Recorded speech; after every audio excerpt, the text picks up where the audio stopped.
अस्सलाम वालेकुम नाज़रीन, welcome to R S knowledge. इसराइल और फ़लस्तीन की जंग को शुरू हुए 3 हफ्ते हो गए हैं, जिसकी वजह से गज़ा की हालत किसी क़यामत से कम नहीं। 9 अक्टूबर से ही इसराइल ने गज़ा को टोटल ब्लॉक कर रखा है। इसका मतलब है खाना, दवाई की सप्लाई, पानी की सप्लाई और बिजली को कट ऑफ कर दिया है। इसराइल ने गज़ा और ऊपर से इसराइल की तरफ से बमबारी जो हो रही हैं और गज़ा से जो वीडियो देखने को मिल रही हैं वो खौफनाक हैं। इस फुटेज में जो देख रहे हैं वो पूरा का पूरा मोहल्ला रेज़ा रेज़ा हो चुका है और ये वो बिल्डिंग थी गज़ा में जिन्हें इसराइल एयर स्ट्राइक के साथ टारगेट किया गया। एक अंदाजे के मुताबिक 2000 से 8000 से ज़्यादा फ़लस्तीनी मारे जा चुके हैं। हज़ारों अभी भी मलबे के नीचे दबे हुए हैं। बाकी जो भी ज़िंदा है वो अस्पताल और स्कूलों में शेल्टर लेने की कोशिश कर रहे हैं। लेकिन 16 अक्टूबर तक यूनाइटेड नेशन के सेंटर में भी पानी ख़त्म होने लग गया था।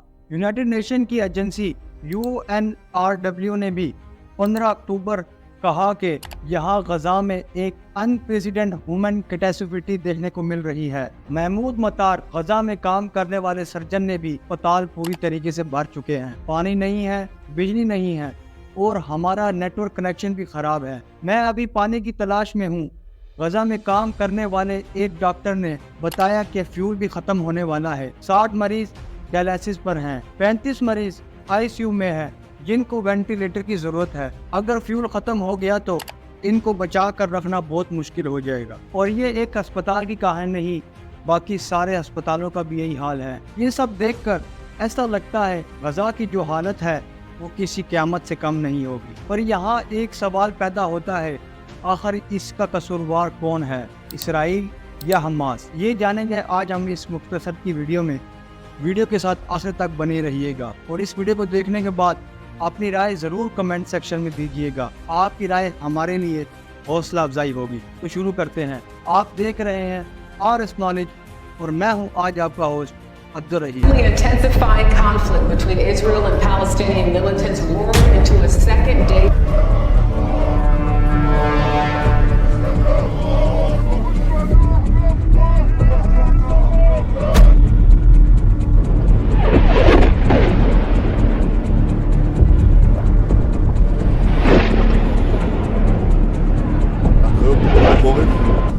אנחנו במלחמה ואנחנו ננצח בה। तो दोस्तों, सबसे पहले इस हाने वाक़े को देखते हैं। 5 अक्टूबर की सुबह गज़ा से इसराइल की तरफ से रॉकेट फायर किए जाते हैं। ये रॉकेट कोई एक दो नहीं बल्कि ये रॉकेट की बरसात थी, क्योंकि ये तकरीबन 5000 रॉकेट थे और ये अनगाइडेड रॉकेट थे, यानी ये किसी पॉइंट या निशाने को बनाकर डायरेक्ट वार नहीं कर सकते थे। जब हमास इसको गज़ा की तरफ से इसराइल की तरफ फायर करता है तो वो बस इन रॉकेट का रुख इसराइल की तरफ कर देते हैं। ये रॉकेट बॉर्डर पार इसराइल की तरफ गिरते हैं। ये रॉकेट किसी भी पॉइंट पर गिर सकते हैं या आवाम पर भी गिर सकते हैं या खुले मैदान की तरफ भी गिर सकते हैं या किसी मिलिट्री पॉइंट पर भी इत्तफाकन गिर सकते हैं, क्योंकि हमास की तरफ से बनाए गए रॉकेट को इल्म नहीं होता कि कहाँ गिर रहे हैं। अब आम तौर पर इसराइल इस तरह के रॉकेट बहुत अच्छी तरीके से रोक लेता है, क्योंकि इसराइल ने 2011 में अमेरिका की मदद से एक आयरन डोम सिस्टम बनाया था। इस आयरन डोम सिस्टम में मिसाइल डिफेंस बैटरी मौजूद होती है और ये बैटरी रीडर की मदद से किसी भी आने वाले रॉकेट की डायरेक्शन, इसकी स्पीड और इसका रास्ते को मालूम कर लेती है। इस आयरन डोम की मदद से इतना मालूम कर लिया जाता है कि आने वाला रॉकेट किसी आबादी पर गिरेगा या किसी खुले मैदान पर गिरेगा। जो रॉकेट इसराइल आबादी की तरफ गिरता है तो ये आयरन डोम सिस्टम इस रॉकेट पर खुली आबादी की तरफ फायर कर दिया जाता है। ये इसको हवा में ही तबाह कर देता है। आयरन डोम सिस्टम 45 किलोमीटर की रेडियस में किसी भी रॉकेट को तबाह कर सकता है और 2011 में इसको लॉन्च करने के बाद इसराइल अब तक तकरीबन 2400 रॉकेट इस आयरन डोम की मदद से तबाह कर चुका है। लेकिन इस बार हमास की तरफ से कुछ 100 रॉकेट नहीं बल्कि तकरीबन 5000 रॉकेट फायर कर दिए गए। अब तक सारे रॉकेट एक साथ आने की वजह से आयरन डोम सिस्टम कुछ रॉकेट को तो तबाह कर देता है, लेकिन तादाद बहुत होने की वजह से वो भी नाकाम हो गया और फिर काफ़ी सारे रॉकेट इसराइल में गिर गए। इस रॉकेट के गिरने की वजह से काफ़ी तबाही फैली और काफ़ी सारे लोग मरे और अब तक की रिपोर्ट के मुताबिक इस हमले में तकरीबन 1200 इसराइली मर चुके हैं, जिसके 2900 के करीब ज़ख्मी हुए। और ये हमला एक तरफ से नहीं हुआ बल्कि समंदर की तरफ से भी हुआ और ज़मीन की तरफ से भी किया गया। और इस मौके पर इसराइल के बनाए गए कॉम्प्लेक्स बॉर्डर को क्रेन की मदद से तोड़कर हमास के गंजू इसराइल में दाखिल हो गए। वहाँ की पुलिस से लड़े और फौज पर भी हमले किए, कुछ बस्तियों पर आर्थिक तौर पर कब्जा भी किया, वहाँ की आवाम को कैद कर लिया। इस हमले को इसराइल ने वार का नाम दे दिया, यानी कि इसको खुली जंग का नाम दे दिया। और इसराइल ने फौरी तौर पर जवाबी वार का फैसला किया और पीर की सुबह इसराइल ने गजा में तकरीबन 130 जगह पर मिसाइल फेंके और इसराइल की तरफ से इन जवाबी अटैक में तकरीबन 1055 लोग मारे गए और जबकि 5000 से ज़्यादा लोग ज़ख्मी हुए। लेकिन अगर आप न्यूज़ चैनल पर गौर करें तो कोई फ़लस्तीन को मजलूम बताता है और कोई इसराइल को मजलूम बताता है, लेकिन आखिर इन दोनों तरफ मजलूम कौन है? तो अगर मजलूम ये दोनों हैं तो आखिर कसूरवार कौन है? इसराइल पर जब हालिया हमला हुआ तो जैसे मैंने सोशल मीडिया पर वीडियोस देखी और पोस्टर देखी, मैंने लोगों के कमेंट भी देख रहा था और लोग खुशी मना रहे थे। हर कमेंट सेक्शन में ये था कि इसराइल जुल्म करता है, इसको तबाह कर देना चाहिए। और दूसरी तरफ और जब इसराइल से गजा पर जवाबी हमला हुआ, जो लोग मरे इसराइल के और जो इसराइल के सपोर्टर थे वो लोग मरने पर खुशी मना रहे थे। मतलब जब इसराइल के लोग मरते हैं तो उसकी तरफ से खुशी मनाई गई और जब गजा के लोग मरे तो उनके लोगों की तरफ से खुशी मनाई गई। लेकिन मेरा आप लोगों से सवाल है, आप लोग किस बात की खुशी मना रहे हैं? या आवाम के मरने पर या फौज के मरने पर? आपको मालूम भी है इसराइल ने जो हमला हमास पर किया है इसमें तकरीबन 1200 लोग मरे, यानी कि इन 1200 लोगों में से 120 के करीब फौजी थे, बाकी सब बच्चे, बूढ़े, औरतें और मजलूम आवाम थी। और निहत्ती आवाम के मरने पे लोगों ने खुशियां मनाई। इसराइल ने जवाबी हमला किया गजा पर, 1000 से ज़्यादा लोग मर गए और 5000 से भी ज़्यादा लोग ज़ख्मी हुए। अब ये जो 1000 लोग मरे, 5000 ज़ख्मी हुए, इनमें से 100 या 200 हमास की जंगजू हो गए, बाकी सब मजलूम आवाम और इसराइल के सपोर्टर उनके मरने पर खुशी मना रहे थे। मतलब मजलूम आवाम के मरने पे खुशियाँ मनाई जाती थी।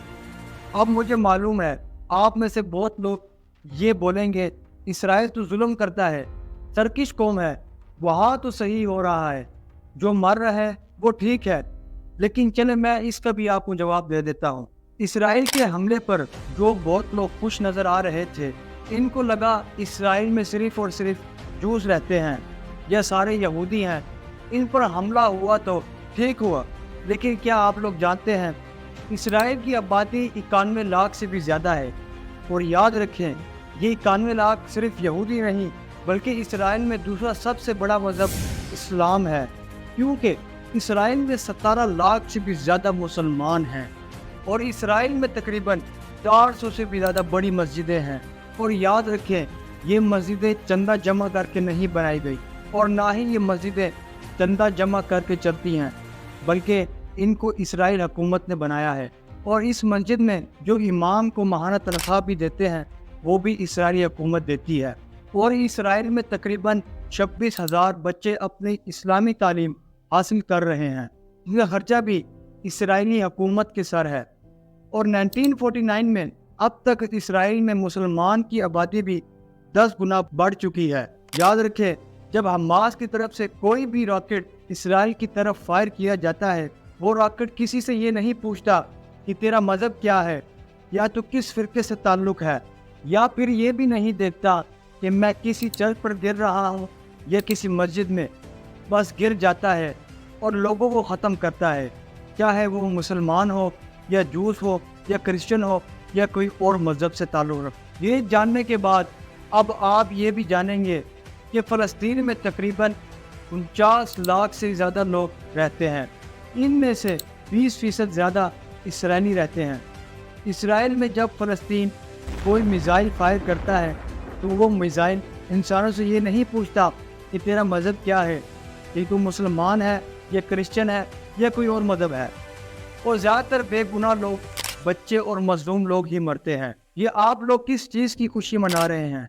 दोनों तरफ इंसान, बेगुनाह, मजलूम, छोटे छोटे बच्चे मर रहे हैं। मुझे तो हैरत हो रही है ये सुनकर। बहुत से लोगों ने ये कहा है इसराइल पर एटम बम मार दो, इसराइल को नक्शे से ख़त्म कर दो। क्या आपने ज़रा भी सोचा है जिस जगह को ख़त्म करने की बात कर रहे हैं वहाँ पर आप लोगों के लोग भी मौजूद हैं, जिनकी तादाद 100-200 नहीं बल्कि लाखों में। वहाँ पर 17 लाख से भी ज़्यादा मुसलमान और 400 से ज़्यादा मस्जिदें भी हैं। असल में ये सब लड़ाई जगह पर कब्जे के लिए कर रहे हैं और नाम इसको मज़हब का दे रहे हैं। अब इस लड़ाई में मेन मकसद जगह पर कब्जा तो है, लेकिन इसका मेन फैक्टर मस्जिद अक्सा है, क्योंकि मस्जिद अक्सा ना सिर्फ मुसलमानों के लिए मुक़द्दस मानी जाती है और बल्कि इसराइल के लोगों के लिए भी मुक़द्दस मानी जाती है और इसको अपनी पुरानी मजहबी इबादत गाह भी समझते हैं। एक तरह ये लड़ाई इस मस्जिद के लिए भी लड़ी जा रही है। यहाँ पर आपको हैरत की बात बताऊँ, जंगजू तंजीम हमास के जो लीडर हैं ये खुद फ़लस्तीन या गज़ा में नहीं बल्कि कतर में मौजूद है। देखिए, इसकी 3 बहनें जो कतर या फ़लस्तीन में नहीं बल्कि इसराइल में रहती हैं। इन सब बातों से समझ जाना चाहिए कि कहानी क्या है। हमास जंगजू जब इसराइल पर फायर करते हैं, इन आम लोगों के पीछे छुप जाते हैं, तो नतीजे में फिर इसराइल इनको मारने के लिए गज़ा की आबादी पर फायर करता है रॉकेट से। इसमें काफ़ी सारी मजलूम अवाम मरती है। इसराइल कहता है कि हमास के लोग अवाम में छुप जाते हैं और हम अवाम को नहीं मारते, हम इनको मारते हैं। लेकिन ज़ाहिरी तौर पर इन हमले में अवाम ज़्यादा मरती है और हमास के चंद लोग मरते हैं। और इस तरह हमास के जो रॉकेट फायर करती है इनमें भी मजलूम अवाम ही मरती है और हमास के जंगजुओं को कोई नुकसान नहीं होता। इन दोनों तरफ मजलूम अवाम के मरने पर हम क्या कर रहे हैं? खुशियाँ मना रहे हैं। ये खुशियाँ मनाने के बजाय आप कोई अमन का पैगाम भेजें तो कोई फ़ायदा भी हो। ये खुशियाँ मनाने के बजाय इंसानियत की फ़िक्र भी करें ताकि फ़ायदा भी हो, क्योंकि इस तरह के हमले के बाद ज़्यादा से ज़्यादा नुकसान फ़लस्तीन की आवाम ने उठाया है। सब आपके सामने है। हमास ने हमला किया गज़ा से और इसराइल ने लॉक कर दिया गज़ा को और बेगुनाह अवाम मरी। इसका क्या? जो ज़ख्मी अवाम है जिसको बचाने के लिए ना पानी, ना खाना, ना पेट्रोल, ना कोई इंटरनेट, इनका क्या कसूर है? आखिर इनका कसूरवार कौन है? अब इस हमले के बाद इसराइल ने दोबारा बदले का ऐलान किया है और तो मुझे कहीं लगता है इस बार भी कोई ख़ास हमास को नुकसान नहीं होगा।